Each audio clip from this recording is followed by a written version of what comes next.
بسم الله الرحمن الرحيم الحمد لله رب العالمين والصلاة والسلام على سيدنا ونبينا أبي القاسم المصطفى محمد وعلى أهل بيته الطيبين الطاهرين المعصومين اللهم صل على محمد وآل محمد. After accepting Islam as God's final religion, of course, Islam has rules and regulations. Islam is not just to profess the two testimonies that there is no God but Allah and Muhammad is the messenger of God, but also it has the practical side that touches every single aspect of our life. Every single aspect of our life has certain rulings. God has a say in that. Whether this is okay to do, not okay, forbidden, recommended, So we have to know these things. Now, knowing these things is to take a practical, they call it practical stand. Practical stand, not just theoretical. Practical stand. For instance, there are certain things that they require only theoretical and mental stand. Such as what? Can you tell me? The belief in the akhirah, in the hereafter. The belief in the akhirah, you have to believe in it. That there is a day of judgment, day of reckoning. But certain aspects of Islam you have to provide, you have to come up with a practical stand. They call it in usul, they call it al-mawqif al-amali. Al-mawqif al-amali. We will go through this inshallah. So in this case, rules are divided into two. One of them are called they are al-adillatul muhrizah. What does that mean? It means that, for instance, when it comes to drinking alcohol, how do we know drinking alcohol is illegal, haram? Where is it? In the Quran. It's in the Quran. It's mentioned in the Quran. إنما الخمر والميسر والأزلام والأنصاب رجس, abomination من عمل الشيطان. This is the deeds of the Satan. فاجتنبوه, avoid them altogether. اجتنبوه, this is amr, commands. And then the hadith also. The hadith speaks about the muskar, the intoxicants.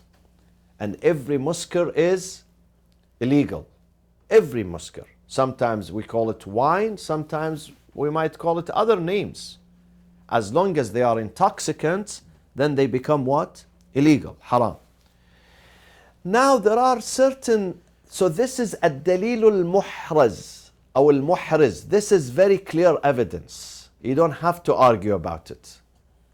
People, scholars are not fighting among themselves. One of them says wine is good, is okay, and the other is saying no, it's not okay. It's not controversial issue. They all agree upon that. However, we come to certain aspects in our life. One of them says it's okay, the other says it's not okay. Can you give me an example? Smoking. Smoking. This is a good example. Other than that, something ancient people would do. Maybe smoking, this is 100 years old, 150, 200 years old. But things that they are very ancient, not new, not modern, but people, the scholars, they divide over that. The Clothing. hijab, where you cover your hair, Wudu. not cover your, partially cover your hair. Hair or your face? Hair definitely. Well, in Iran, they partially cover their hair. No. Yeah. The hair definitely, there is no argument. Even Shias and Sunnis, all scholars, they agree unanimously. But the controversy over the face, whether covering the face, because some argue that the Quran says إِلَّا مَا ظَهَرَ مِنْهَا, except what is apparent, and they say what is apparent, the face and the hands. These are okay. But others, they say no, even these two has to be covered. So this is controversial. The hair is not controversial. The hair, everybody, yeah. There is no one that says, not a single scholar who believes that hair can be shown. Not a single one, even in the Sunni tradition. Chess, something ancient that people will do that, will play. However, scholars have shatranj. Oh. People are divided. Scholars are, when I say people here, I mean scholars are divided. Now, when they are divided, they use something called al-adilla al-amaliyya. The first one, the first ruling, which is very, there is no doubt about it, and very apparent and very clear, are what? Al-adilla what? Al-muhriza. That they are accurate, not just accurate, but securing proofs. Securing proofs, the first one. The second one are not securing proofs. We have to go through a process to get to them. Meaning there is no clear verse in the Quran. When you look at it, you say, yeah, it says legal or illegal. It's not like that. Neither the hadith, even the hadith. So you have to go through a special process to get to the rulings. The job of usul al-fiqh is the second one. To teach us the process. How to get to the ruling that are not secured, are not very apparent. Are you with me or not? So let's go through the first lesson. The first lesson says, I'll go very quickly, but we have to stand here, and you may take notes, please, because you don't have the book. Hopefully next week you're going to bring the books with you. So lesson 1, it says, after an individual has established faith in God, Islam, and the revealed law, Sharia, and understands that as a servant of God, he must obey his revealed laws, it becomes necessary for him to make his conduct in different fields of life conform to the Sharia. Once you believe that the Sharia is the law of the Lord, then your life has to be in conformity, tawafuq, with this Sharia. He does this by adopting the practical stance. Do you remember practical stance? You have to have a practical stance. What does God say? What does He want me to do here? In this situation, what does He want me to do? This is called practical stance. Al-mawqif al-amali, ahsan. That is necessitated by his submission to the Sharia. It is crucial for him or her to determine this in order to know how to discharge his duties in every circumstance. We have duties. Allah says, you are my servant and I am asking you to do certain things for me. You are required. So we know I have a responsibility. But how do I know the details of this responsibility? This is the job of this science. How do I get to these? How do I get to these rulings? How do I know this is lawful or this is unlawful? This is the job of fiqh. Okay? Defining such a practical stance in the context of Sharia would be easy for everyone if the rules of Sharia in every case were clear. But unfortunately, they are not clear. This is why we need the fiqh science. If the Quran would come to us and he says, hey people, I am going to make 2 lists. One of them are the lawful. I will enlist everything that is lawful. A second list, everything that is unlawful. Then we don't need fiqh. We don't need jurisprudence. We have it there in the Quran. Everybody goes and he opens the book and he finds this is lawful, this is unlawful. But this is not the case. Why this is not the case? Why God did not make it easy for us? Couldn't He make it easy? He could not put a book of law and then He says, people, everything in this life, I'm gathering them in this book, and they are divided into two sections, lawful and lawful. Will pass and we will come across new circumstance. This is one reason, definitely. Exactly. But again, there is something before that. The difference is merciful on us. As they say, Exactly. God wants to use your brain and your reason. He wants you to.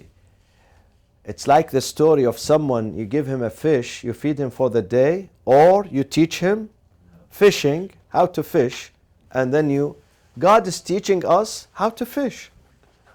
So we can use our brain. Because if He tells us, this is lawful, this is unlawful, maybe in the future we come across a situation, oh, it's not found in the book, what shall I do? So He says, no, listen, I'll give you the guidelines. I'll provide you with the guidelines, and I leave you. You can find your way. You can find your way. I remember a story of someone who came to America as a refugee, and he knew how to drive, but he did not know how to read the signs.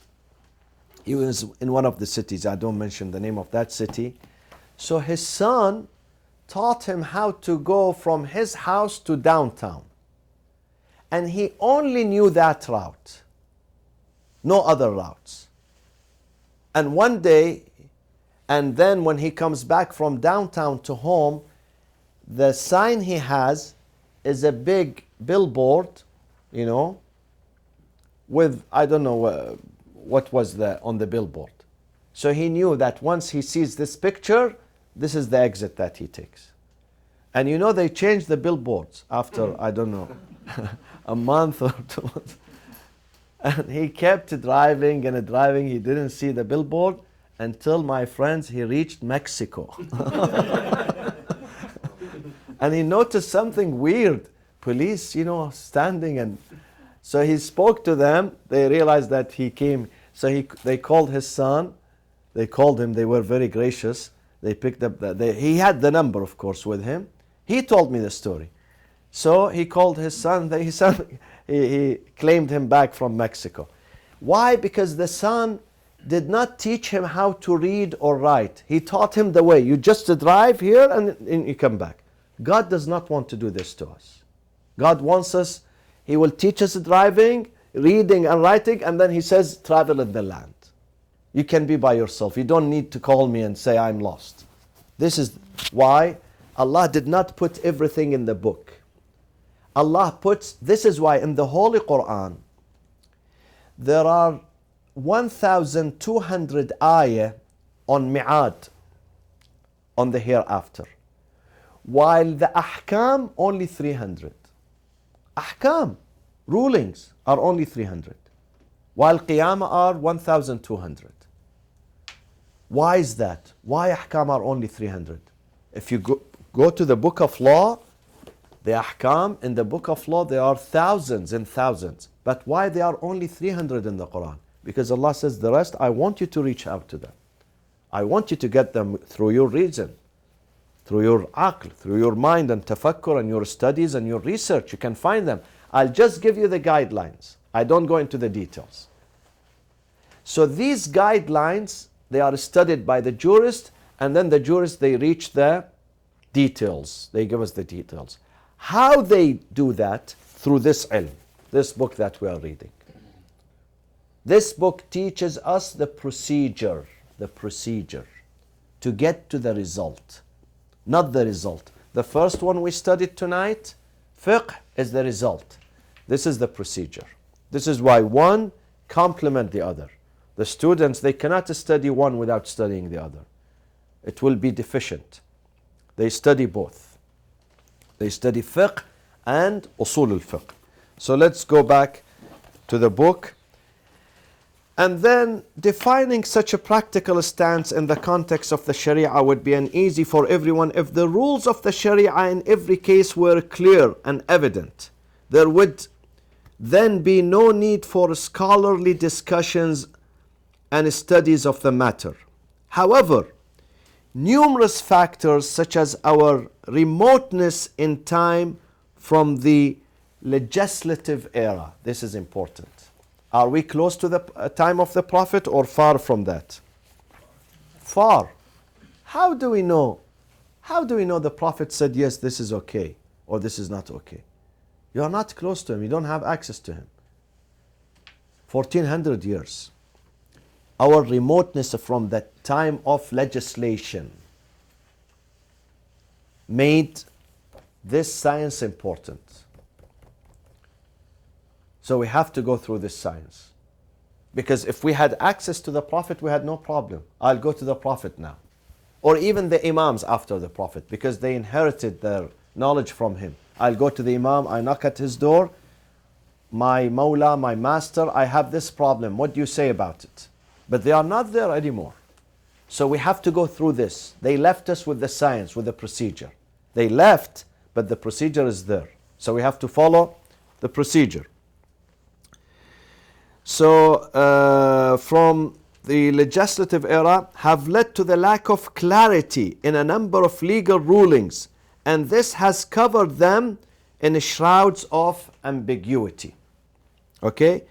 It was therefore essential to establish a science, this science, Usul al-Fiqh, a science that would set out to eliminate such ambiguities by furnishing proof or evidence, dalil. We need the dalil here.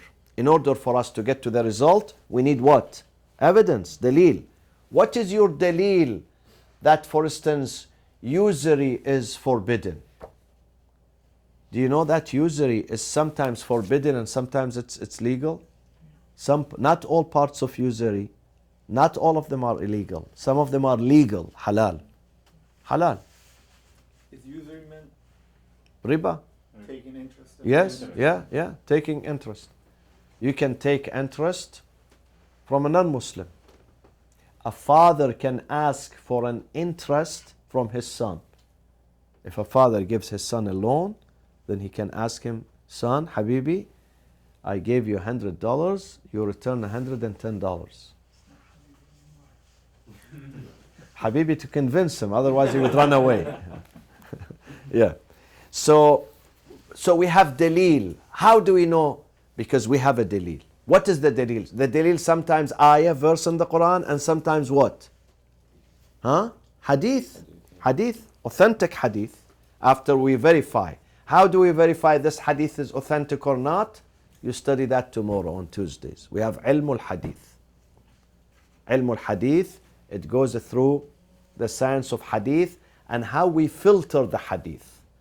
And how we choose from among thousands of hadith, only few that we believe that these are the most authentic and dependable. This is an ilm al-hadith. Okay. Therefore, determining the practical stance to be adopted in each case, the science of jurisprudence fiqh came into being in order to assume precisely this task. It defines the practical stance to be adopted in regard to the Sharia by adducing the relevant evidence. This is what we call the procedure for the derivation of Sharia ruling. Procedure for the derivation. The ruling are there, you have to derive it. But you need that brain, that mind that can derive. This process is involved in this ilm. This is the process of ijtihad. What is ijtihad? Ijtihad is the ability. You reach a point where the evidence are there, but the ordinary people cannot see them, cannot grasp them, cannot find them. You can find them. This ilm, this science enables you to look at the evidence. They are very clear for you. You have to go through a process so you can find them. But ordinary people, they can't. They read the Quran, they don't understand it. They read the hadith, they don't understand anything. This is the difference between someone who's mujtahid and someone who's not. It's like a doctor. You go to the doctor, you tell him, I have pain. So he examines you. But your father cannot do that. Your father doesn't know how to examine you. Your mother doesn't know how to examine you. But the doctor, because he studied. The same thing with fiqh. Fiqh, they study the procedure, how to diagnose, how to find the evidence. The evidence is there. They do not, listen to this very carefully. The faqih does not create the evidence. He finds the evidence. The evidence is there. What he does is to find it. He does not create evidence, huh?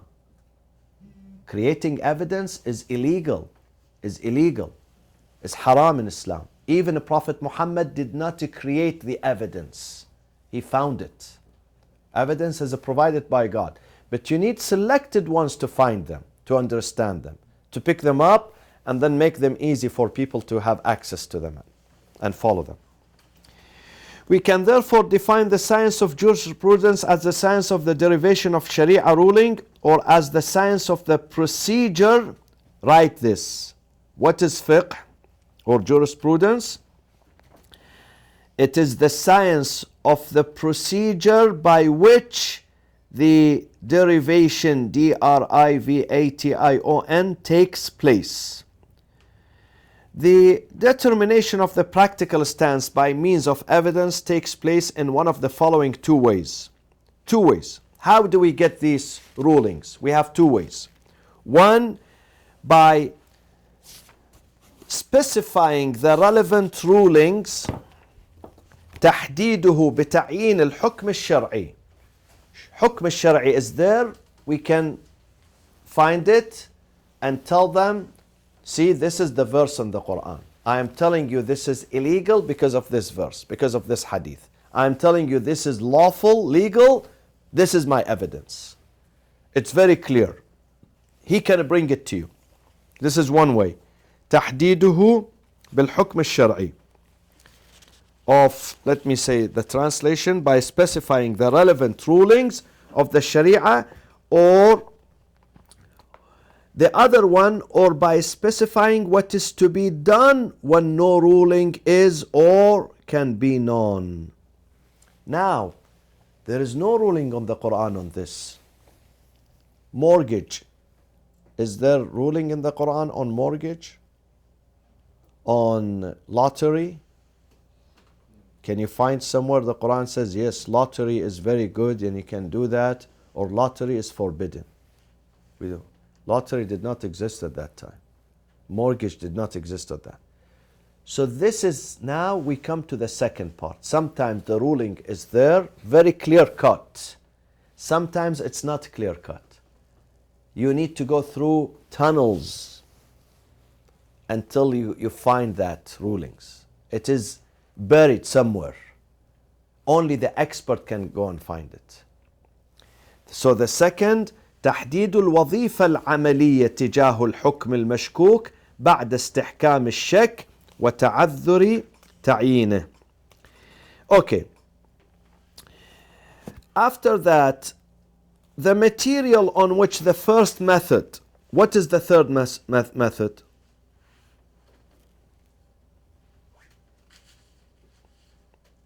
What is the third method? First method. There is the ruling there. You can only point to it. It is apparent. It is very clear. The material on which the first method draws consists of what is known as the evidence, al-adillah, or more fully as the securing proofs, al-adillatul, what do we call it? Muhriza, securing proof.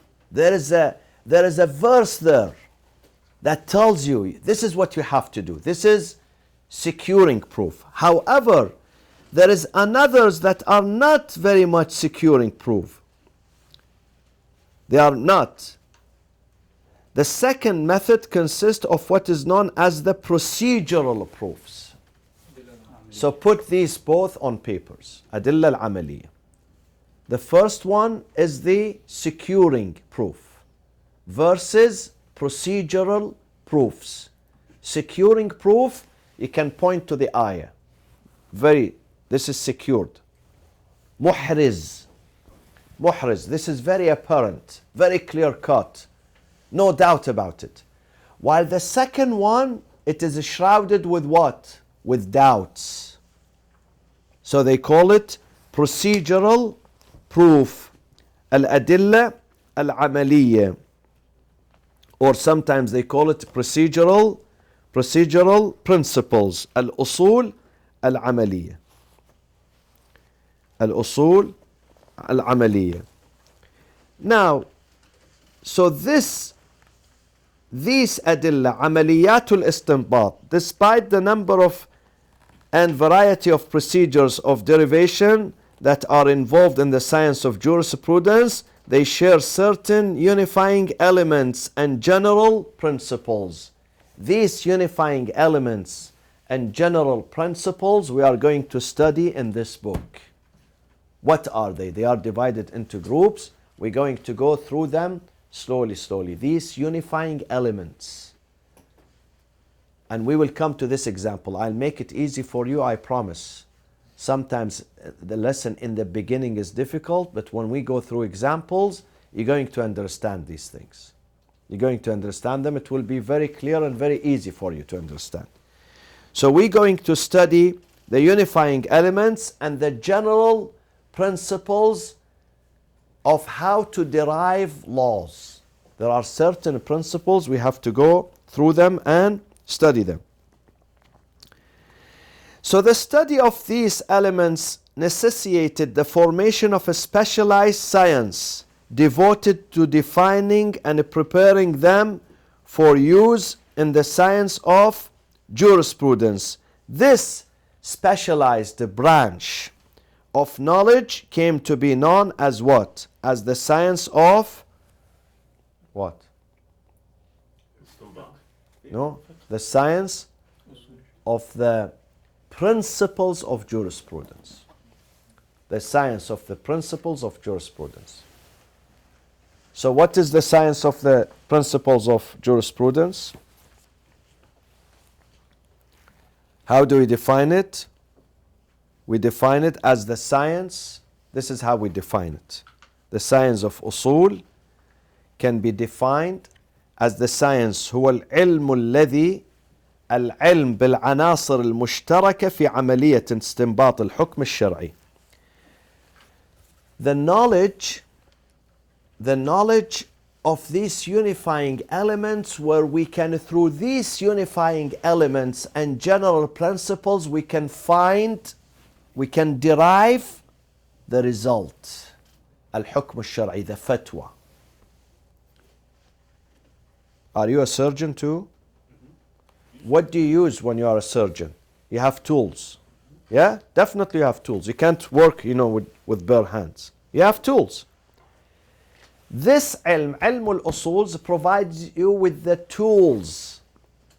The tools that the surgeon uses in the theater, in his surgery. He has tools, many tools.